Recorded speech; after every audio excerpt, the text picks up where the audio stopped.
Hi friends, ಮಸ್ತ್ ಮಗ .comಗೆ ಸ್ವಾಗತ. ನಾನು ಅಮರ್ ಪ್ರಸಾದ್. ಫ್ರೆಂಡ್ಸ್, ಪಾಕ್ ಆಕ್ರಮಿತ ಕಾಶ್ಮೀರ ಅಥವಾ POK ಕುರಿತ ಚರ್ಚೆ ಮತ್ತೆ ಮುನ್ನೆಲೆಗೆ ಬಂದಿದೆ. ಸರ್ಕಾರ ಆದೇಶ ಕೊಟ್ಟರೆ ಈಗಲೇ POK ಮೇಲೆ ದಾಳಿ ಮಾಡಿ ಅದನ್ನು ವಶಕ್ಕೆ ಪಡಿತೀವಿ, ನಾವು ಆ ಶಕ್ತಿ ನಮ್ಮ ಹತ್ರ ಇದೆ ಅಂತ ಸೇನೆ ಹೇಳಿದೆ. ಅಷ್ಟೆಲ್ಲ ಕಳೆದ ತಿಂಗಳು ಕೂಡ ರಕ್ಷಣಾ ಮಂತ್ರಿ ರಾಜನಾಥ್ ಸಿಂಗ್ POK ಕುರಿತು ಹೇಳಿದ ಮಾತು ಪಾಕಿಸ್ತಾನಕ್ಕೆ ಎಚ್ಚರಿಕೆಯ ಗಂಟೆ ಥರ ಇತ್ತು. ನಮ್ಮ ಅಭಿವೃದ್ಧಿಯ ಪಯಣ ಲಡಾಖ್ನಿಂದ ಶುರುವಾಗಿದೆ. ಗಿಲ್ಗಿಟ್ ಬಲ್ಟಿಸ್ತಾನ್ನಲ್ಲಿದು ಪೂರ್ಣ ಆದಮೇಲೆ ನಮ್ಮ ಕನಸು ಸಾಕಾರಗೊಳ್ಳೋದು ಅಂತ ಹೇಳಿದ್ರು. ಅಂದಿನಿಂದ POK ವಿಚಾರ ನಿಧಾನಕ್ಕೆ ಮತ್ತೆ ಕಾವು ಪಡ್ಕೊಳ್ಳೋಕ್ಕೆ ಶುರುವಾಗಿದೆ. ನಿಧಾನಕ್ಕೆ ಭಾರತ ಏನಾದರೂ ಪ್ಲಾನ್ ಮಾಡ್ತಿದ್ಯಾ ಅನ್ನೋ ಪ್ರಶ್ನೆಗಳು ಮೂಡೋಕ್ಕೂ ಕೂಡ ಕಾರಣ ಆಗ್ತಾ ಇದೆ. ಹಾಗಿದ್ರೆ ಏನಿದು POK ಸಮಸ್ಯೆ? ಭಾರತ ಇದನ್ನು ಪಡೆಯೋಕ್ಕೆ ಸಾಧ್ಯ ಇದೆಯಾ? ಮತ್ತೆ ವಾಪಸ್ ಇದ್ರೆ ಹೇಗೆ? ಇದಕ್ಕಿರೋ ಸವಾಲುಗಳೇನು? ಭಾರತಕ್ಕೆ ಇದುವರೆಗೂ POKಯನ್ನು ತಗೊಳ್ಳೋಕೆ ಯಾಕೆ ಸಾಧ್ಯ ಆಗಿಲ್ಲ? ಎಲ್ಲವನ್ನ ಈ ವಿಡಿಯೋದಲ್ಲಿ ಚರ್ಚೆ ಮಾಡ್ತಾ ಹೋಗೋಣ. ನಮ್ಮ ದೇಶದ ಪೊಲಿಟಿಕಲ್ ಮ್ಯಾಪ್, ಅಫಿಷಿಯಲ್ ಮ್ಯಾಪ್ನಲ್ಲಿ ಅದೆಲ್ಲ ನಮ್ಮ ಜಾಗ ಥರ ಇದೆ, ಆದರೆ ಕಂಟ್ರೋಲ್ ನಮ್ಮದಿಲ್ಲ. ಅಲ್ಲಿ ಪಾಕಿಸ್ತಾನದ ವಶದಲ್ಲಿ ಆ ಜಾಗ ಇದೆ. POK ಅಂತ ನಾವು ಅದನ್ನು ಸಪ್ರೇಟಾಗಿ ಕರಿತೀವಿ. ಯಾಕೆ? ಎಲ್ಲವನ್ನ ಎಕ್ಸ್ಪ್ಲೇನ್ ಮಾಡ್ತಾ ಹೋಗ್ತೀವಿ. ಸ್ನೇಹಿತರೆ, ಈ ಹಿಂದೆ ಕೂಡ ನಾವು POK ಸಮಸ್ಯೆ ಬಗ್ಗೆ ವಿಸ್ತೃತವಾದ ವರದಿಯನ್ನು ಮಾಡಿದ್ವಿ. ಅದರ ಒಂದಷ್ಟು ಅಂಶಗಳು ಸೇರಿದಂತೆ ಈ ಹೊಸ ಆಯಾಮಗಳ ಬಗ್ಗೆ ಕೂಡ ನಾವು ಗಮನ ಹರಿಸ್ತಾ ಹೋಗೋಣ ಈ ವರದಿಯಲ್ಲಿ. ಫ್ರೆಂಡ್ಸ್, ನಾವು ಈ POK ಕುರಿತು ಚರ್ಚೆ ಮಾಡೋಕ್ಕೂ ಮುಂಚೆ ಇದು ಹೇಗಿದೆ ಅಂತ ಫಸ್ಟ್ ತಿಳ್ಕೊಂಬಿಡೋಣ. ಇಲ್ಲಿ ಚಿತ್ರದಲ್ಲಿ ಗಮನಿಸಿ, ಭಾರತದ ತಲೆ ರೀತಿಯ ಜಾಗ ಇದು, ಮುಕುಟದಂತೆ ಇರೋ ಜಾಗ. ಇದರಲ್ಲಿ ಪಾಕಿಸ್ತಾನದ ಉತ್ತರಕ್ಕೆ ಇದು ಸ್ವಲ್ಪ ಪೂರ್ವದ ಕಡೆಗೆ ಚಾಚ್ಕೊಂಡಿರೋ ಪ್ರದೇಶ ಇದೆಯಲ್ಲ, ಇದೇ POK, ಪಾಕ್ ಆಕ್ರಮಿತ ಕಾಶ್ಮೀರ. ನಿಮಗೆಲ್ಲ ಗೊತ್ತಿರೋ ಹಾಗೆ ಅದನ್ನು 1947ರವರೆಗೂ ಕೂಡ, ಅಂದರೆ ಬ್ರಿಟಿಷರು ಇರೋವರೆಗೂ ಕೂಡ ರಾಜಾ ಹರಿ ಸಿಂಗ್ ಅನ್ನೋ ರಾಜ ಆಳ್ತಾ ಇದ್ದ. ಇಷ್ಟು ಮಾತ್ರ ಅಲ್ಲ, ಅಖಂಡ ಕಾಶ್ಮೀರ ಭಾಗವನ್ನು ಆತ ಆಳ್ವಿಕೆ ಮಾಡ್ತಾ ಇದ್ದ. ಬ್ರಿಟಿಷರು ದೇಶ ಬಿಟ್ಟು ಹೋಗುವಾಗ ಭಾರತಕ್ಕಾದರೂ ಸೇರಿ, ಪಾಕಿಸ್ತಾನಕ್ಕಾದರೂ ಸೇರಿ, ಇಲ್ಲ ಇಂಡಿಪೆಂಡೆಂಟ್ ಆಗಾದರೂ ಇರಿ ಅಂತ ಆಫರ್ ಕೊಟ್ಟಿದ್ರಲ್ಲ, ಆಗ ಈ ರಾಜಾ ಹರಿ ಸಿಂಗ್ ಜಾಸ್ತಿ ಬುದ್ಧಿ ತೋರಿಸಿ, ನನಗೆ ಮುಸ್ಲಿಂ ಪ್ರಜೆಗಳು ಜಾಸ್ತಿ, ಅವ್ರು ಸಿಟ್ಟು ಮಾಡ್ಕೋಬೋದು ಅಂತ ಹೇಳಿ ಸ್ವತಂತ್ರವಾಗಿ ಇರ್ತೀನಿ ಅಂತ ಹೇಳಿದ್ದ. ಅಷ್ಟೊತ್ತಿಗಾಗಲೇ ಪಾಕಿಸ್ತಾನ ಕಾಶ್ಮೀರದ ಹಲವಷ್ಟು ಭೂಭಾಗದ ಮೇಲೆ ಕಂಟ್ರೋಲ್ ಸಾಧಿಸ್ಬಿಟ್ಟಿತ್ತು. ಆದರೆ ರಾಜಾ ಹರಿ ಸಿಂಗ್ ಕಾಶ್ಮೀರ ಭಾರತದ್ದು ಅಂತ ಸೈನ್ ಮಾಡಿದ ತಕ್ಷಣ ಭಾರತೀಯ ಸೇನೆ ಕದನ ಕಣಕ್ಕೆ ಇಳೀತು. ನಮ್ಮ ಜಾಗವನ್ನು ರಕ್ಷಣೆ ಮಾಡ್ಕೋಬೇಕಲ್ಲ ಸ್ವಾಮಿ, ಸೈನ್ ಹಾಕಿ ಆಗಿದೆ ರಾಜ, ಸೊ ನಮ್ಮ ಜಾಗ ಅದೀಗ, ಅದನ್ನು ಕಾಪಾಡ್ಕೋಬೇಕಲ್ಲ ನಾವು. ಹಾಗಾಗಿ ಭಾರತ ರಕ್ಷಣೆಗೆ ಇಳಿತು. ಆಗ ಏರ್ ಲಿಫ್ಟ್ ಮಾಡೋ ಮೂಲಕ ಸೈನಿಕರನ್ನು ಭಾರತ ಕಾಶ್ಮೀರದಲ್ಲಿ ಡ್ರಾಪ್ ಮಾಡ್ತು, ಅಲ್ಲಿ ಕಳಿಸ್ಕೊಡ್ತು. ಇದು ಪಾಕಿಸ್ತಾನ ಹಾಗೂ ಭಾರತದ ನಡುವೆ ಮೊದಲ ಯುದ್ಧಕ್ಕೆ ಕಾರಣ ಆಯಿತು. ಇನ್ನು ಈ ಯುದ್ಧ ನಡೀತಿರೋ ಹೊತ್ತಲ್ಲೇ ಅಂದಿನ ಪ್ರಧಾನಿಯಾಗಿದ್ದ ಜವಾಹರ್ಲಾಲ್ ನೆಹರು ಈ ಸಮಸ್ಯೆಯನ್ನು ವಿಶ್ವಸಂಸ್ಥೆಯ ಅಂಗಳಕ್ಕೆ ತಗೊಂಡು ಹೋಗ್ಬಿಟ್ರು. ವಿಶ್ವಸಂಸ್ಥೆ ಏನು ಮಾಡ್ತು ಗೊತ್ತಾ? ಈ ಕ್ಷಣಕ್ಕೆ ಯಾರ ಹತ್ರ ಎಷ್ಟಿದೆಯೋ ಅದು ಅವರಿಗೆ ಅನ್ನೋ ರೀತಿ ಹೇಳಿ ಇಬ್ಬರ ಮಧ್ಯೆ ಒಂದು ಗೆರೆ ಹಿಡಿತು. ಕದನ ವಿರಾಮ ಅಂತ ಅನೌನ್ಸ್ ಮಾಡ್ತು. ಅದೇ ಇವತ್ತಿನ ಲೈನ್ ಆಫ್ ಕಂಟ್ರೋಲ್ ಅಥವಾ LOC, ನಿಯಂತ್ರಣ ರೇಖೆ. ಆಗ ಇಬ್ಬರಿಗೂ ಯಥಾಸ್ಥಿತಿ ಕಾಪಾಡೋಕ್ಕೆ ವಿಶ್ವಸಂಸ್ಥೆ ಸೂಚನೆ ಕೊಡ್ತು. ಜಾಗ ಯಾರ್ದು ಅಂತ ಆಮೇಲೆ ನೋಡಿದ್ರೆ ಆಯಿತು, ಇವಾಗ ಎಲ್ಲೆಲ್ಲಿದ್ದೀರೋ ನೀವು ಅಲ್ಲಲ್ಲಿಗೆ ನಿಂತುಕೊಳ್ಳಿ ಅಂತ. ಅವತ್ತಿನಿಂದ ಇಂದಿನ ತನಕ ಭಾರತಕ್ಕೆ ಸೇರಿದ 30% ಕಾಶ್ಮೀರದ ಭಾಗ ಪಾಕ್ ವಶದಲ್ಲಿ ಉಳ್ಕೊಂಡ್ಬಿಡ್ತು. ಪಾಕ್ ಆಕ್ರಮಿತ ಕಾಶ್ಮೀರ. ಫ್ರೆಂಡ್ಸ್, ವಿಶ್ವಸಂಸ್ಥೆ ಕಾಶ್ಮೀರ ವಿಚಾರದಲ್ಲಿ ಯಥಾಸ್ಥಿತಿ ಕಾಯ್ದುಕೊಳ್ಳೋ ಆದೇಶವನ್ನು ಕೊಟ್ಟ ಮೇಲೆ ಪಾಕ್ ಅಷ್ಟಕ್ಕೆ ಸುಮ್ಮನಾಗಲಿಲ್ಲ. ಭಾರತದ ಹತ್ತಿರ ಇರೋ ಕಾಶ್ಮೀರ ಕೂಡ ಬೇಕು ಅಂತ ಪಟ್ಟು ಹಿಡಿತು. ಅದಕ್ಕೆ ಏನು ಮಾಡ್ತು ಗೊತ್ತಾ? ಪಾಕಿಸ್ತಾನ ಕಿತಾಪತಿ ಮಾಡ್ತು. ಕಾಶ್ಮೀರಕ್ಕೆ ಸ್ವತಂತ್ರ ದೇಶದ ಸ್ಥಾನಮಾನ ಕೊಡ್ತೀವಿ ನಾವು, ಹಾಗಾಗಿ ಭಾರತದ ಹತ್ತಿರ ಇರೋ ಕಾಶ್ಮೀರನೂ ಇಸ್ಕೊಡಿ ಅಂತ ಕೇಳ್ತು ಪಾಕಿಸ್ತಾನ. ತಾನು ವಶಪಡಿಸಿಕೊಂಡಿರೋ ಕಾಶ್ಮೀರದ ಭೂಪ್ರದೇಶದಲ್ಲಿ 2 ತುಂಡು ಮಾಡ್ತು. ಒಂದು ಪಾಕಿಸ್ತಾನದ ಅಫಿಷಿಯಲ್ ಮ್ಯಾಪ್ನ ಭಾಗ ಆಗಿ ಗಿಲ್ಗಿಟ್ ಬಲ್ಟಿಸ್ತಾನ್ ಆಯಿತು. ಇನ್ನೊಂದು ಆಜಾದ್ ಕಾಶ್ಮೀರ ಅಂತ ಕರೆದ್ರು. ಇನ್ನೊಂದು ತುಂಡನ್ನು ಸ್ವತಂತ್ರ ಕಾಶ್ಮೀರ ಅಂತ ಕರೆದ್ರು. ಮ್ಯಾಪಲ್ಲಿ ತೋರಿಸ್ತಿದ್ದೀವಿ ನಿಮಗೆ ಎಲ್ಲೆಲ್ಲಿ ಬರುತ್ತೆ ಅಂತ. ಗಿಲ್ಗಿಟ್ ಬಲ್ಟಿಸ್ತಾನವನ್ನು ಪಾಕಿಸ್ತಾನ ತನ್ನ ಇನ್ನೊಂದು ರಾಜ್ಯದ ರೀತಿಯಲ್ಲೇ ಟ್ರೀಟ್ ಮಾಡುತ್ತೆ. ಆದರೆ ಅಲ್ಲಿನ ಜನ ಮಾತ್ರ ಇದಕ್ಕೆ ಯಾವುದೇ ರೀತಿಯಲ್ಲೂ ಒಪ್ಪುತ್ತಾ ಇಲ್ಲ. ಪಾಕ್ ಸರ್ಕಾರದ ವಿರುದ್ಧ ವ್ಯಾಪಕ ಪ್ರತಿಭಟನೆಗಳನ್ನು ಮಾಡಿ ಜನ ಪ್ರಾಣವನ್ನು ಕೂಡ ಕಳ್ಕೊಂಡಿದ್ದಾರೆ ಅಲ್ಲಿ. ಅದು ಗಿಲ್ಗಿಟ್ ಬಾಲ್ಟಿಸ್ತಾನ್ ಕಥೆ. ಆದರೆ ಇನ್ನೊಂದು ಆಜಾದ್ ಕಾಶ್ಮೀರ ಅಂತ ಅವ್ರು ಕರೆಯೋ ಜಾಗ. ಈ ಆಜಾದ್ ಕಾಶ್ಮೀರಕ್ಕೆ ಪ್ರತ್ಯೇಕ ಸಂವಿಧಾನ, ಪ್ರತ್ಯೇಕ ರಾಷ್ಟ್ರಪತಿ, ಪ್ರತ್ಯೇಕ ಸುಪ್ರೀಂ ಕೋರ್ಟ್ ಎಲ್ಲವೂ ಇದೆ.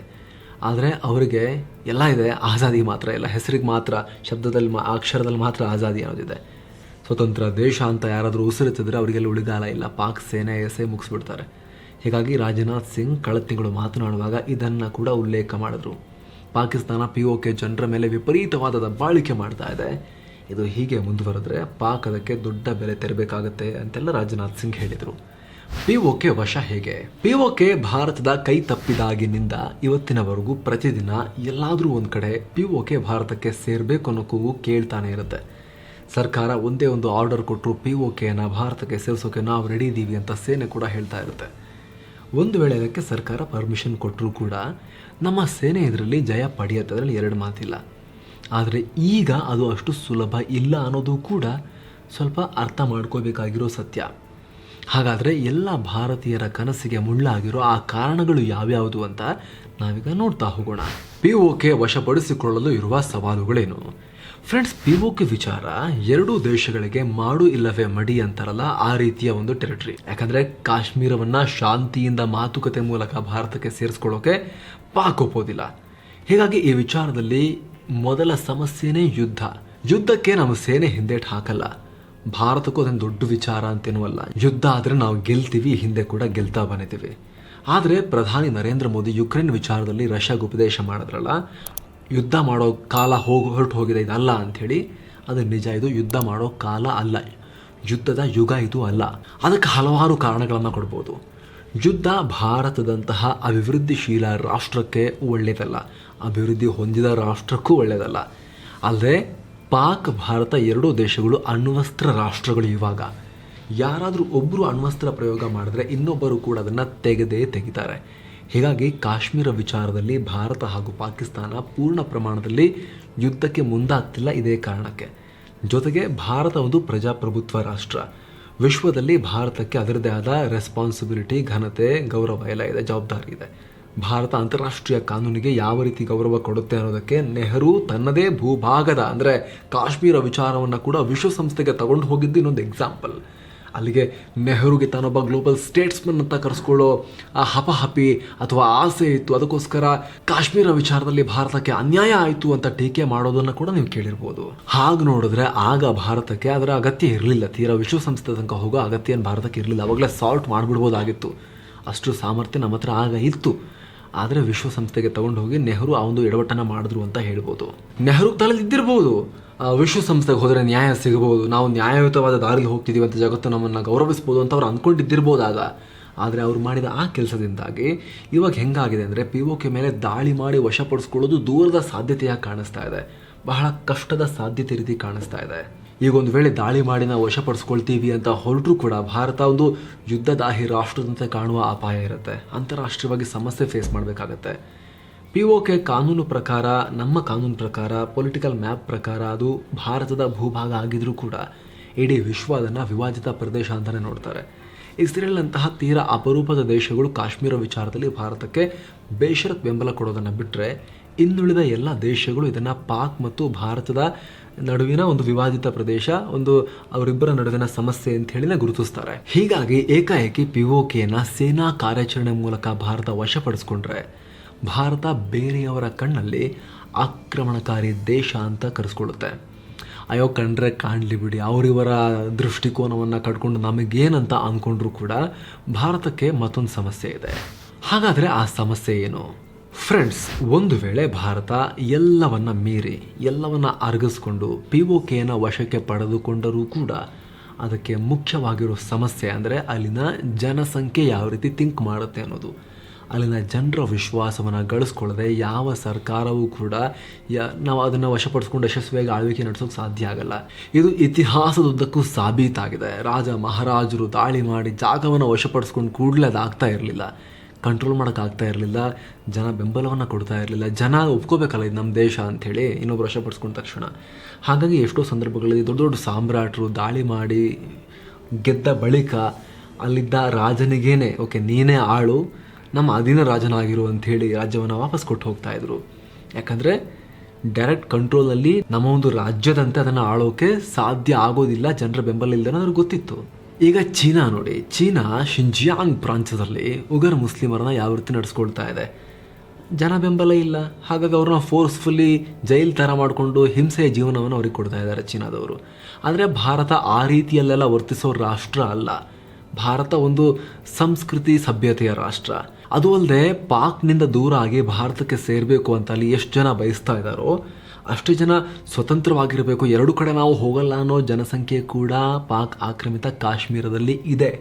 ಜೊತೆಗೆ ಪಾಕ್ನ ಪ್ರಭಾವ ಅಲ್ಲಿಗಾಗಲೇ ದೊಡ್ಡ ಮಟ್ಟದಲ್ಲಿ ಆಳವಾಗಿ ಬೇರೂರು ಬಿಟ್ಟಿದೆ. ಪಾಕ್ ಧರ್ಮ ಪ್ರಧಾನ ದೇಶ. ಅದರ ಹುಟ್ಟು ನಿರ್ಮಾಣ ಎಲ್ಲ ಧರ್ಮದ ಆಧಾರದ ಮೇಲೆ, ಭಾರತ ವಿರೋಧಿ ಮೈಂಡ್ಸೆಟ್ ಮೇಲೇ ಆಗಿರೋದು. ಹಾಗಾಗಿ ಪಾಕಿಸ್ತಾನದ ಈ ಥಿಯರಿಯ ಪ್ರಭಾವಕ್ಕೆ ಒಳಪಟ್ಟ ಒಂದಷ್ಟು ದೊಡ್ಡ ಪ್ರಮಾಣದ ಈ POKಯ ಜನ ಸೈದ್ಧಾಂತಿಕವಾಗಿ ಮಾನಸಿಕವಾಗಿ ಭಾರತದ ಭಾಗ ಆಗೋಕ್ಕೆ ಹಿಂದೇಟು ಹಾಕಬಹುದು, ಅಥವಾ ಇಬ್ಬರೂ ಬೇಡ ಅಂತ ಸ್ವತಂತ್ರವಾಗೂ ಕೂಡ ಇರ್ತೀವಿ ಅಂತ ಹೇಳ್ಬೋದು. ಹೀಗಾಗಿ ಇದೆಲ್ಲ ಸವಾಲಿನ ಕೆಲಸಗಳು ಬಾಕಿ ಇವೆ. ಅಲ್ಲಿ ಅವರಿಗೆ ಏನೇ ಸಮಸ್ಯೆ ಆದರೂ ಕೂಡ ಭಾರತ ಅದನ್ನು ನೋಡಿ ನಾವು ಬೇಜಾರು ಮಾಡ್ಕೋಬೋದು. ಆದರೆ ಧರ್ಮ ಅನ್ನೋದು ಅವ್ರನ್ನ ಪಾಕ್ ಕಡೆಗೆ ಒಂದು ಹಂತಕ್ಕೆ ಎಳ್ಕೊಂಡು ಹೋಗಿಬಿಟ್ಟಿದೆ. ಈಗ ನೋಡಿ, ಕಾಶ್ಮೀರದ ಶಾಂತಿಗೋಸ್ಕರ ಬೇಕಾದಷ್ಟು ಹಣವನ್ನು ತಗೊಂಡು ಹೋಗಿ ಭಾರತ ಅಲ್ಲಿ ಸುರಿತಾ ಇದೆ. ಭಾರತದ ಜನರ ಟ್ಯಾಕ್ಸ್ ಪೇಯರ್ ಮನಿ, ತೆರಿಗೆದಾರರ ಹಣ ಕಾಶ್ಮೀರದ ದೊಡ್ಡ ಪ್ರಮಾಣದಲ್ಲಿ ಹಾಕ್ತಾ ಇದ್ದಾರೆ. ಅಲ್ಲಿ ದೊಡ್ಡ ಪ್ರಮಾಣದಲ್ಲಿ ಕೇಂದ್ರ ಸರ್ಕಾರದ ದುಡ್ಡಿನಿಂದ ಕಾಶ್ಮೀರ ನಡೀತಾ ಇದೆ. ಅಲ್ಲಿ ಹ್ಯೂಜ್ ಇನ್ವೆಸ್ಟ್ಮೆಂಟ್ಸ್, ರೋಡು, ಬೇರೆ ಬೇರೆ ಇನ್ಫ್ರಾಸ್ಟ್ರಕ್ಚರ್ ಎಲ್ಲವನ್ನ ಕೂಡ ಭಾರತ ನಿರ್ಮಾಣ ಮಾಡ್ತಾ ಇದೆ ಕಾಶ್ಮೀರದಲ್ಲಿ. ಆದರೂ ಕೂಡ ಅಲ್ಲಿ ಎಲ್ಲರ ಮನಸ್ಥಿತಿ ಒಂದೇ ರೀತಿ ಇಲ್ಲ. ಕಾಶ್ಮೀರದಲ್ಲಿ ದೊಡ್ಡ ಸಂಖ್ಯೆಯ ಜನ, ದೊಡ್ಡ ಸಂಖ್ಯೆಯ ಭಾರತದ ನೆಲದಲ್ಲಿರೋ ಕಾಶ್ಮೀರದ ಜನ ದೇಶ ವಿರೋಧಿ ಹೇಳಿಕೆಗಳನ್ನು ಕೊಡ್ತಾ ಇರ್ತಾರೆ. ಅಲ್ಲಿನ ರಾಜಕಾರಣಿಗಳು ಕೂಡ ದೇಶ ವಿರೋಧಿ ಮಾತುಗಳನ್ನು ಆಗಾಗ ಆಡ್ತಾ ಇರ್ತಾರೆ. ಇಲ್ಲಿಂದ ಹೋದಂಥ ಪ್ರವಾಸಿಗರನ್ನು ಇಂಡಿಯಾದಿಂದ ಬಂದಿದ್ದೀರಾ ಅಂತ ಕೇಳ್ತಾರೆ. ಅಂತಹ ಅಹಂಕಾರಿಗಳು ಇವಾಗಲೂ ಕೂಡ ಭಾರತದ ನೆಲದ ಕಾಶ್ಮೀರ ವ್ಯಾಪ್ತಿಯಲ್ಲೂ ಕೂಡ ತುಂಬ ಜನ ಇದ್ದಾರೆ. ಹೀಗಾಗಿ ಇದು 10 ವರ್ಷ 20 ವರ್ಷ ಅಥವಾ 100 ವರ್ಷದಲ್ಲಿ ಬಗೆಹರಿಯೋ ಸಮಸ್ಯೆ ರೀತಿ ಈ ಕ್ಷಣಕ್ಕೆ ಕಾಣಿಸ್ತಾ ಇಲ್ಲ. ಒಂದು ಟೆರಿಟರಿಯನ್ನು ಸೇನೆ ಹಾಕಿ ವಶಪಡಿಸ್ಕೊಳ್ಳೋದು ಬೇರೆ ಮಾತು, ಆದರೆ ಆ ಪ್ರದೇಶದ ಜನ ಕೂಡ ಈ ದೇಶ ನಮ್ಮದು ಅಂತ ಅಂದ್ಕೊಳ್ಳೋ ರೀತಿ ಮಾಡೋದಿದೆಯಲ್ಲ, ಅದನ್ನು ನಾವು ಒತ್ತಾಯಪೂರ್ವಕವಾಗಿ ಮಾಡ್ತೀವಿ ಅಂತ ಹೇಳಿದ್ರೆ ಅಲ್ಲಿಂದ ಸಮಸ್ಯೆಗಳು ಬೇರೆ ಬೇರೆ ಥರ ಸೃಷ್ಟಿಯಾಗುತ್ತೆ. ಸಕ್ಸಸ್ ಸಿಗೋ ಸಾಧ್ಯತೆ ಕಮ್ಮಿ ಆಗ್ತಾ ಹೋಗುತ್ತೆ ಅಂತ ವಿಚಾರದಲ್ಲಿ. ಹಾಗಂತ ವಿಶ್ವಾಸಕ್ಕೆ ತೆಗೆದುಕೊಳ್ಳೋ ಪ್ರಯತ್ನವನ್ನು ನಡೆಸಿದ್ರೂ ಕೂಡ, ಎಷ್ಟೇ ಪ್ರೀತಿ ತೋರಿಸಿದ್ರೂ ಕೂಡ, ಎಷ್ಟೇ ಅಲ್ಲಿ ಅಭಿವೃದ್ಧಿ ಕಾರ್ಯಗಳನ್ನು ಮಾಡೋಕ್ಕೆ ಪ್ರಯತ್ನ ಪಟ್ಟರೂ ಕೂಡ ದಿನಕ್ಕೊಂದು ದಾಳಿ ಆಗ್ತಾ ಹೋದರೆ, ಪಾಕಿಸ್ತಾನ ಪ್ರಾಯೋಜಿತ ಉಗ್ರ ಸಂಘಟನೆಗಳು ಅಲ್ಲಿನ ಯುವಕರನ್ನು ಬ್ರೈನ್ ವಾಶ್ ಮಾಡಿ ದೇಶದ ವಿರುದ್ಧ ಎತ್ತಿ ಕಟ್ತಾ ಹೋದರೆ, ಅಗೇನ್ ಸಮಸ್ಯೆಗೆ ಸೊಲ್ಯೂಷನ್ ದೂರ ದೂರ ಆಗ್ತಾ ಹೋಗುತ್ತೆ, ನಿಧಾನ ಆಗುತ್ತೆ ಪ್ರಕ್ರಿಯೆ. ಹಾಗಾದರೆ ಭಾರತಕ್ಕೆ POK ಇಂಪಾರ್ಟೆಂಟ್ ಅಲ್ವಾ? ಕಾಶ್ಮೀರ ಭಾರತದ ಅವಿಭಾಜ್ಯ ಅಂಗ. ಸಾಂವಿಧಾನಿಕವಾಗಿ ಭಾರತಕ್ಕೆ ತನಗೆ ಸೇರಿದ ಎಲ್ಲ ನೆಲವನ್ನು ರಕ್ಷಿಸಿಕೊಳ್ಳೋ, ವಶಕ್ಕೆ ಪಡೆಯೋ ಸಾಮರ್ಥ್ಯ, ಹಕ್ಕೆಲ್ಲ ಇದೆ. ಹೇಳಿ ಕೇಳಿ ಕಾಶ್ಮೀರ ಐತಿಹಾಸಿಕವಾಗಿ ಸಾಂಸ್ಕೃತಿಕವಾಗೂ ಕೂಡ ಭಾರತದೊಂದಿಗೆ ತಳುಕು ಹಾಕೊಂಡಿರೋ ಭೂಪ್ರದೇಶ. ಅಲ್ಲಿರೋ ಶಾರದಾ ಮಾತೆಯ ಪೀಠ ಭಾರತೀಯರಿಗೆ, ಹಿಂದೂ ಧರ್ಮೀಯರಿಗೆ ಪವಿತ್ರ ಸ್ಥಳಗಳಲ್ಲೊಂದು. ಹೀಗಾಗಿ ಭಾರತದ ಶಿರದಂತಿರೋ ಕಾಶ್ಮೀರ ಇಲ್ಲದ ಭಾರತವನ್ನು ಕಲ್ಪಿಸಿಕೊಳ್ಳೋದು ಕೂಡ ಅಸಾಧ್ಯದ ಮಾತು. ಭಾರತಕ್ಕೆ POK ಬೇಕೇ ಬೇಕು. ಅದು POK ಅಲ್ಲ, ಅದು ನಮ್ಮ ಕಾಶ್ಮೀರ. ಆದರೆ ಅದನ್ನು ತಗೊಳ್ಳೋದು ಈಗ ಅತ್ಯಂತ ಕಠಿಣ ವಿಚಾರ ಆಗಿ ಹೋಗಿಬಿಟ್ಟಿದೆ, ಕ್ಲಿಷ್ಟಕರ ಹಾಗೂ ಕಾಂಪ್ಲೆಕ್ಸ್ ಸಂಗತಿಯಾಗಿ ಹೋಗಿದೆ. ಹಾಗಾದರೆ ಈ ಮುಂಚೆ ಅದನ್ನು ತಗೋಬೋದಾಗಿತ್ತಾ? ಮುಂಚೆನೇ ಪ್ರಯತ್ನ ಪಟ್ಟಿದ್ದರೆ POK ವಶಕ್ಕೆ ಪಡೆಯೋಕೆ ಇತ್ತ ಅವಕಾಶ? ಇಲ್ಲಿ ಈ ವಿಚಾರ ಕೂಡ ಚರ್ಚೆ ಮಾಡಲೇಬೇಕು. ಕೆಲವು ಪ್ರಕಾರ ಭಾರತಕ್ಕೆ POK ಪಡೆಯೋಕೆ ಒಂದು ಕಾಲ ಇತ್ತು, ಅದು ಪಾಕ್ ಅಣ್ವಸ್ತ್ರ ದೇಶ ಆಗೋಕ್ಕೂ ಮುಂಚೆ. ಆದರೆ ಆ ಸಮಯವನ್ನು ನೋಡಿದಾಗ ಭಾರತ ತನ್ನ ಒಳಗೇನೆ 10 ಸಮಸ್ಯೆಗಳನ್ನು ಫೇಸ್ ಮಾಡ್ತಾ ಇತ್ತು. ರಾಜಕೀಯವಾಗಿ, ಆರ್ಥಿಕವಾಗಿ, ಸೈನಿಕವಾಗಿ ಭಾರತ ಇವಾಗಷ್ಟು ಸದೃಢವಾಗಿರಲಿಲ್ಲ. ಅಷ್ಟೇ ಅಲ್ಲ, ಅಂತಾರಾಷ್ಟ್ರೀಯವಾಗೂ ಕೂಡ ಭಾರತಕ್ಕೆ ಬೆಂಬಲ ಸಿಗುವ ಲಕ್ಷಣಗಳು ಕೂಡ ಇರಲಿಲ್ಲ. ಇಡೀ ಜಗತ್ತು ಅವತ್ತು ಪಾಕ್ ಕಡೆಗೆ ಒಲವು ಇಟ್ಕೊಂಡಷ್ಟು ಭಾರತದ ಕಡೆಗೆ ಇರಲಿಲ್ಲ. ಅಮೆರಿಕಾನೇ ಈ ಅಫ್ಘಾನಿಸ್ತಾನದ ಕಾರಣಕ್ಕೋಸ್ಕರ ಪಾಕಿಸ್ತಾನವನ್ನು ತನ್ನ ತೊಟ್ಟಿಲಲ್ಲಿ ಮಲಗಿರೋ ದತ್ತು ಪುತ್ರನ ರೀತಿ ಸಾಕ್ತಾ ಇತ್ತು ಅಮೆರಿಕ. ಅಂದರೆ ಪಾಕಿಸ್ತಾನ ಸಾಕಷ್ಟು ಸದೃಢವಾಗಿತ್ತು, ಪಾಕಿಸ್ತಾನ ಅಮೆರಿಕನ್ ಮೇಡ್ ಶಸ್ತ್ರಾಸ್ತ್ರಗಳನ್ನು ಜಳಪಿಸ್ತಾ ಇತ್ತು. ಇಷ್ಟೆಲ್ಲ ಪ್ರಾಬ್ಲಮ್ಗಳ ಜೊತೆಗೆ ಭಾರತಕ್ಕೆ ಇನ್ನೊಂದಷ್ಟು ಸಮಸ್ಯೆಗಳು ಕೂಡ ಇದ್ವು. ಅದು ರಾಜಕೀಯ ಸಮಸ್ಯೆಗಳು. ಸ್ವಾತಂತ್ರ್ಯ ಪಡೆದು ದಶಕಗಳು ಉರುಳ್ತಾ ಇದ್ದ ಹಾಗೆ ರಾಜಕೀಯವಾಗೂ ಕೂಡ ಅನೇಕ ಏಳು ಬೀಳುಗಳನ್ನು ಭಾರತ ಕಾಣ್ತು. ನೆಹರು ಅಧಿಕಾರದ ಅವಧಿಯಲ್ಲಿ ದೇಶವನ್ನು ಹಸಿವು, ಅನಕ್ಷರತೆ, ರಾಜ್ಯಗಳ ಗಡಿ ಸಮಸ್ಯೆ, ಆಂತರಿಕವಾಗಿ ಇದೆಲ್ಲ ಕಾಡ್ತಾ ಇತ್ತು. ಸಾಲದು ಅಂತ 1962ರಲ್ಲಿ ಚೀನಾ ಬೇರೆ ದಾಳಿ ಮಾಡಿ ನಮ್ಮನ್ನು ಮತ್ತಷ್ಟು ಪ್ರಾಬ್ಲಮಿಗೆ ದೂಡ್ತು. ಯುದ್ಧ ಆಯಿತು, ನಾವಲ್ಲಿ ನೋವನ್ನು ಅನುಭವಿಸಬೇಕಾಯಿತು. ಶಾಸ್ತ್ರೀಜಿ ಅವರ ಅವಧಿಯಲ್ಲೂ ಕೂಡ ದೇಹ ಆಹಾರ ಸಮಸ್ಯೆಗೆ ಸಿಲುಕ್ತು. ಹಾಗೆ ಪಾಕ್ ಜೊತೆಗೆ 1965ರಲ್ಲಿ ಯುದ್ಧ ಮಾಡಬೇಕಾದ ಅನಿವಾರ್ಯತೆ ಬಂತು ಪಾಕಿಗಳ ಕಿತಾಪತಿಯಿಂದ. ಆಗ ವಶಕ್ಕೆ ತಗೋಬೋದಾಗಿತ್ತಲ್ವಾ ಅಂತ ಕೇಳ್ಬೋದು. ಆದರೆ ಅಂದಿನ ಕಾಲದಲ್ಲಿ ಭಾರತ ಯಾವುದೇ ರೀತಿಯಲ್ಲೂ ಎಲ್ಲ ಸಮಸ್ಯೆಯನ್ನು ಏಕಕಾಲಕ್ಕೆ ಮೈಮೇಲೆ ಹಾಕೊಳ್ಳೋಕೆ ರೆಡಿ ಇರಲಿಲ್ಲ. ಒಂದು ವೇಳೆ ವಶಪಡಿಸಿಕೊಂಡಿದ್ದರೂ ಸಹ ಈಗಾಗಲೇ ಸಂಕಷ್ಟದಲ್ಲಿದ್ದ ಭಾರತ ನಿಜವಾಗ್ಲೂ ಇನ್ನಷ್ಟು ಪ್ರಾಬ್ಲಮ್ಸನ್ನು ಫೇಸ್ ಮಾಡಬೇಕಾಗಿತ್ತು. ಆ ಸಮಸ್ಯೆಯನ್ನೆಲ್ಲ ಹಿಂದಕ್ಕೆ ಸರಿಸಿ ಭಾರತ POK ಕಡೆಗೆ ಗಮನ ಕೊಡಬಹುದಾಗಿತ್ತು. ಆದರೆ ಅವತ್ತು ಇದೆಲ್ಲ ಅಧಿಕಾರದಲ್ಲಿದ್ದ ನಾಯಕರ ಮೇಲೆ ಡಿಪೆಂಡ್ ಆಗ್ತಾ ಇತ್ತು ಅನ್ನೋರು ಕೂಡ ಇದ್ದಾರೆ. ಇನ್ನು ಇಂದಿರಾ ಗಾಂಧಿಯವರ ಅವಧಿಯಲ್ಲಿ ಭಾರತ ಪಾಕ್ ಜೊತೆ ಯುದ್ಧ ಮಾಡಿ ಗೆಲ್ತು, ಆಗ ಕೂಡ ಕಂಪ್ಲೀಟಾಗಿ ಕಂಟ್ರೋಲ್ ಸಾಧಿಸಬಹುದಾಗಿತ್ತು. ಅದಕ್ಕೆ ಇತ್ತೀಚೆಗೆ ರಕ್ಷಣಾ ಮಂತ್ರಿ ರಾಜನಾಥ್ ಸಿಂಗ್ ಹೇಳಿದ ಮಾತನ್ನೇ ಹೇಳೋದಾದರೆ ಇದು ಸಾಧ್ಯ ಇತ್ತು. ಆದರೆ ಅಗೇನ್ ಅವತ್ತಿನ ನಾಯಕರು ತೆಗೆದುಕೊಳ್ಳಬೇಕಾಗಿದ್ದ ನಿರ್ಧಾರದ ಮೇಲೆ ಎಲ್ಲವೂ ಕೂಡ ನಿಂತಿತ್ತು. ಜಾಗ ವಶಪಡಿಸ್ಕೊಂಡು ಆಗಿತ್ತು ನಾವು. ಆದರೆ ಈ ಜುಲ್ಫಿಕರ್ ಅಲಿ ಭುಟ್ಟೋ ಇಂದಿರಾ ಗಾಂಧಿಯವರ ಬಳಿ ಬಂದು ಆ ಶಿಮ್ಲಾ ಒಪ್ಪಂದದ ಟೈಮ್ನಲ್ಲಿ ಇನ್ನೇನು ಮಾತುಕತೆ ಬಿದ್ದೇ ಹೋಯಿತು, ಭಾರತಕ್ಕೆ ಸೇರೇ ಬಿಡ್ತು ಪೂರ್ತಿ ಕಾಶ್ಮೀರ ಮತ್ತು ಇನ್ನೊಂದಷ್ಟು ಪಾಕಿಸ್ತಾನದ ಭಾಗ ಅನ್ನೋ ಸಂದರ್ಭದಲ್ಲಿ ಹಿಂದಿನ ದಿವಸ ರಾತ್ರಿ ಬಂದು ಬಾಗಿಲು ತಟ್ಟಿ ನನ್ನನ್ನು ಖಾಲಿ ಕೈಯಲ್ಲಿ ಕಳಿಸ್ಬೇಡಿ, ನಾನು ನಿಜವಾಗ್ಲೂ ಕೂಡ ಕಾಶ್ಮೀರ ಸಮಸ್ಯೆ ಬಗೆಹರಿಸೋಕೆ ನೀವು ಹೇಳಿದಾಗ ಕೆಲಸಗಳನ್ನು ಮಾಡ್ತಾ ಹೋಗ್ತೀನಿ, ನೀವು ಹೇಳಿದ್ರಲ್ಲ ಅದೇ ದಾರಿಯಲ್ಲಿ ಇಬ್ಬರು ಸೇರಿ ಕೆಲಸ ಮಾಡೋಣ, ಆದರೆ ಖಾಲಿ ಕೈಯಲ್ಲಿ ಹೇಗೆ ಹೋಗಲಿ, ದಯವಿಟ್ಟು ಹಂಗೆ ಮಾಡಬೇಡಿ, ಈ ಕ್ಷಣಕ್ಕೆ ನೀವು ವಶಪಡಿಸ್ಕೊಂಡಿರೋ ಜಾಗವನ್ನು ಬಿಟ್ಕೊಡಿ, ಮುಂದೆ ನಿಧಾನಕ್ಕೆ ಬಗೆಹರಿಸ್ಕೊಳ್ತಾ ಹೋಗೋಣ ಅಂತ ಬೇಡ್ತಾರೆ ಜುಲ್ಫಿಕರ್ ಅಲಿ ಭುಟ್ಟೋ. ಅದರ ಪರಿಣಾಮ ಇಂದಿರಾ ಗಾಂಧಿ ಆಗ ಅವ್ರು ಬೆಂಡ್ ಆಗಬಾರ್ದಾಗಿತ್ತು, ಅವರು ಅದಕ್ಕೆ ಓಕೆ ಅಂತ ಹೇಳಬಾರ್ದಾಗಿತ್ತು, ಗಟ್ಟಿಯಾಗಿರ್ಬೋದಾಗಿತ್ತು. ಆದರೂ ಕೂಡ ಡಿಪ್ಲೊಮ್ಯಾಟಿಕ್ ಕಾರಣಗಳಿಗಾಗಿ ಅವರು ಅದನ್ನು ಒಪ್ಕೊಳ್ತಾರೆ. ಅದರ ಪರಿಣಾಮ ಸೋತ ಜಾಗಗಳನ್ನು ಪಾಕಿಸ್ತಾನ ಮತ್ತೆ ವಾಪಸ್ ಪಡೆಯುತ್ತೆ, ತನ್ನ ದುಷ್ಟ ಬುದ್ಧಿಯನ್ನು ಕೂಡ ಕಂಟಿನ್ಯೂ ಮಾಡುತ್ತೆ. ಆಮೇಲೆ ಇದಾದ್ಮೇಲೂ ಕೂಡ ದೇಶದಲ್ಲಿ ರಾಜಕೀಯ ಅಸ್ಥಿರತೆಗಳು ತುಂಬಾ ಇದ್ವು. ಭಾರತದಲ್ಲಿ ದೇಶದಲ್ಲಿ ತುರ್ತು ಪರಿಸ್ಥಿತಿ ಬಂತು ಇಂದಿರಾ ಗಾಂಧಿ ಅವರಿಂದಾಗಿ. ರಾಜಕೀಯವಾಗಿ ಭಾರಿ ಬದಲಾವಣೆಗಳು ಕೂಡ ಆಗ್ತಾ ಬಂದವು. ಕಾಂಗ್ರೆಸ್ ಜನತಾ ಸರ್ಕಾರದ ನಡುವೆ ಅಧಿಕಾರದ ಹಾವು ಏಣಿ ಆಟ ಶುರುವಾಯಿತು. ಹೀಗಾಗಿ ಭಾರತ ತನ್ನದೇ ಆಂತರಿಕ ಸಮಸ್ಯೆಗಳಲ್ಲೇ ಮುಳುಗು ಹೋಗಿಬಿಡ್ತು. ಆಲ್ಮೋಸ್ಟ್ ಒಂದು ದಶಕದ ಕಾಲ ಯಾವುದೇ ಒಂದು ದೇಶಕ್ಕೆ ಪೂರ್ಣ ಬಹುಮತದ ಅಥವಾ ಬಿಗಿಯಾದ ಪವರ್ಫುಲ್ ಸದೃಢ ಸರ್ಕಾರ ಬೇಕು ಅನ್ನೋದು ಸುಮ್ಮನೆ ಅಲ್ಲ. ಯಾಕಂದರೆ ಭಾರತ ಈ ಸಮಸ್ಯೆಯನ್ನು ತುಂಬ ಸಲ ಫೇಸ್ ಮಾಡಿದೆ. ಅನೇಕ ಸಂದರ್ಭಗಳಲ್ಲಿ ದೇಶದ ಹಿತಾಸಕ್ತಿಯನ್ನು ಬದಿಗೆ ಸರಿಸಿ ಮೈತ್ರಿ ಪಕ್ಷಗಳ ಓಲೈಕೆ ಮಾಡಿಕೊಂಡು ರಾಜಕೀಯ ಮಾಡಿದ ಉದಾಹರಣೆ ಕೂಡ ಇದೆ. ಅದಕ್ಕೆ ಹೇಳೋದು ಯಾವುದೇ ದೇಶ ಆಗಿರಲಿ, ಯಾವುದೇ ಪಕ್ಷದ್ದಾಗಿರಲಿ, ಸರ್ಕಾರ ಸದೃಢವಾಗಿರಬೇಕು, ಮುಲಾಜಲೆಲ್ಲ ಇರಬಾರ್ದು ಅಂತ.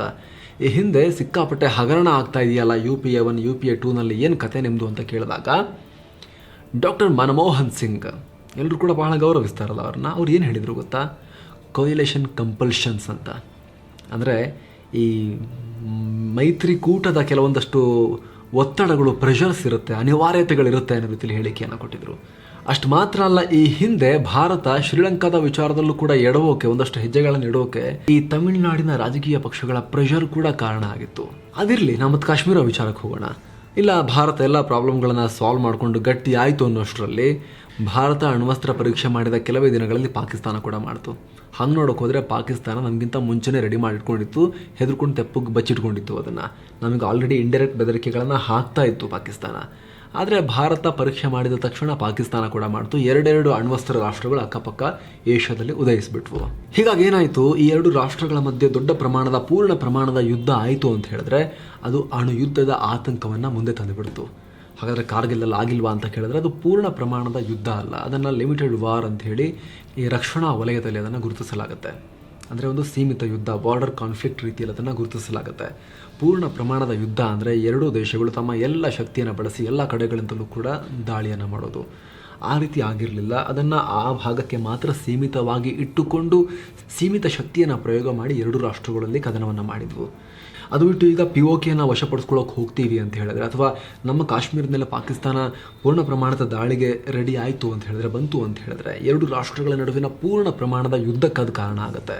ಆಗ ದೊಡ್ಡ ಪ್ರಮಾಣದ ಭೂಭಾಗವನ್ನು ಕಳ್ಕೊಳ್ತೀವಿ ಅಂತ ಹೇಳಿದ್ರೆ ಪಾಕಿಸ್ತಾನವಾದರೂ ಕೂಡ ಅಣ್ವಸ್ತ್ರ ಬಳಸೋಕೆ ಮುಂದಾಗ್ಬೋದು, ಭಾರತವಾದರೂ ಕೂಡ ಅಣ್ವಸ್ತ್ರ ಬಳಸೋಕೆ ಮುಂದಾಗ್ಬೋದು. Bharat no first use policy ಅಂತ ಹೇಳುತ್ತೆ. ಆದರೆ ಪವರ್ಫುಲ್ ಸೆಕೆಂಡ್ ಸ್ಟ್ರೈಕ್ ಆಪ್ಷನನ್ನು ಭಾರತ ಇಟ್ಟುಕೊಂಡಿದೆ. ಅಂದರೆ ನಾವು ಮೊದಲ ಬಾರಿಗೆ ಅಣ್ವಸ್ತ್ರವನ್ನು ಯಾರ ಮೇಲೆ ಬಳಸಲ್ಲ, ಆದರೆ ಎದುರಾಳಿಗಳು ಇಷ್ಟು ಬಳಸಿದ್ರು ಕೂಡ ನಾವು ಇಷ್ಟು ಹಾಕಿ ಅವ್ರನ್ನ ಪೂರ್ಣ ವಿನಾಶ ಮಾಡ್ತೀವಿ ಅನ್ನೋದನ್ನು ಭಾರತದ ನ್ಯೂಕ್ಲಿಯರ್ ಪಾಲಿಸಿ ಹೇಳುತ್ತೆ, ಅಥವಾ ಭಾರತದ ನ್ಯೂಕ್ಲಿಯರ್ ಥ್ರೆಶೋಲ್ಡ್ ಈ ವಿಚಾರಗಳನ್ನು ಹೇಳುತ್ತೆ. ಹೀಗಾಗಿ ಯುದ್ಧ ಪೂರ್ಣ ಪ್ರಮಾಣದಲ್ಲಿ ನಡೀತು ಅಂತ ಹೇಳಿದ್ರೆ ಅಣ್ವಸ್ತ್ರ ಬಳಕೆಯಾಗೋ ಸಾಧ್ಯತೆ ಜಾಸ್ತಿ ಆಗುತ್ತೆ, ಆ ಅಪಾಯ ಜಾಸ್ತಿ ಆಗುತ್ತೆ. ಹಾಗೇನಾದರೂ ಆದರೆ ಎರಡೂ ದೇಶಗಳಲ್ಲಿ ದೊಡ್ಡ ಪ್ರಮಾಣದ ವಿನಾಶ ಆಗುತ್ತೆ, ಶತಮಾನಗಳೇ ಬೇಕಾಗುತ್ತೆ ತಲೆ ಎತ್ತೋಕೆ. ಆಮೇಲೆ ಪಾಕಿಸ್ತಾನ ಭೂಪಟದಲ್ಲೇ ಉಳಿದೇ ಇರಬಹುದು, ಅದೊಂದು ದೇಶ. ಹಾಗಂತ ಭಾರತಕ್ಕೇನು ಲಾಸೇ ಆಗಲ್ವಾ? ಖಂಡಿತವಾಗ್ಲೂ ಕೂಡ ಆಗುತ್ತೆ. ಅಣ್ವಸ್ತ್ರ ಬಳಕೆ ನಡೆದರೆ ಶತಮಾನಗಳ ಕಾಲ ಅನುಭವಿಸಬೇಕಾದ ನೋವನ್ನು ಈ ಏಷ್ಯಾದ ಈ ಇಡೀ ಭಾಗ ಎದುರಿಸೋಕೆ ರೆಡಿಯಾಗಬೇಕಾಗತ್ತೆ. ಹೀಗಾಗಿ ಕಾಶ್ಮೀರವನ್ನು ವಶಕ್ಕೆ ಪಡೆದುಕೊಳ್ಳೋ ವಿಚಾರ, ಭಾರತಕ್ಕೆ ಮತ್ತೆ ಸೇರಿಸ್ಕೊಳ್ಳೋ ವಿಚಾರ ಈ ಕ್ಷಣಕ್ಕೆ ಕಬ್ಬಿಣದ ಕಡಲೆ ಅಂತ ಕಾಣುತ್ತೆ. ಪಾಕಿಸ್ತಾನ ತುಂಬ ವೀಕ್ ಆಗಬೇಕು, ಆಲ್ರೆಡಿ ಆಂತರಿಕವಾಗಿ ಅವರು ಕುಸಿದು ಹೋಗ್ತಾ ಇದ್ದಾರೆ, ಆ ರೀತಿ ಪೂರ್ತಿ ವೀಕ್ ಆಗಬೇಕು, ದಿವಾಳಿಯ ಅಂಚಿಗೆ ಹೋಗಬೇಕು.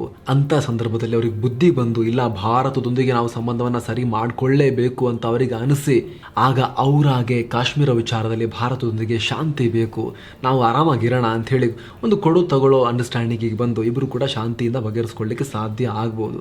ಇನ್ನು ಹೇಳೋಕ್ಕಾಗಲ್ಲ ಅನ್ನಷ್ಟು ಮಟ್ಟಿಗೆ ಬೀಳೋ ತನಕ ಅವರು ಇಂಥ ಮಾತುಕತೆಗೆ ಬರೋ ಸಾಧ್ಯತೆ ತುಂಬ ಕಮ್ಮಿ ಇದೆ. ಯುದ್ಧ ಮಾಡೋಣ ಅಂದರೆ ಮೇಲೆ ಹೇಳಿದ ಸಮಸ್ಯೆಗಳೆಲ್ಲವೂ ಕೂಡ ಇದೆ. ಸೊ ಫ್ರೆಂಡ್ಸ್, ಇದಾಗಿತ್ತು POK ವಿಚಾರದಲ್ಲಿ ಈ ಕ್ಷಣದ ಪಾಸಿಬಿಲಿಟಿಯನ್ನು, ಸಾಧ್ಯತೆಯನ್ನು ನಿಮ್ಮ ಮುಂದಿಡೋ ಪ್ರಯತ್ನ. ಮತ್ತೆ ಭೇಟಿ ಆಗ್ತಿರೋಣ. ನಮಸ್ತೆ.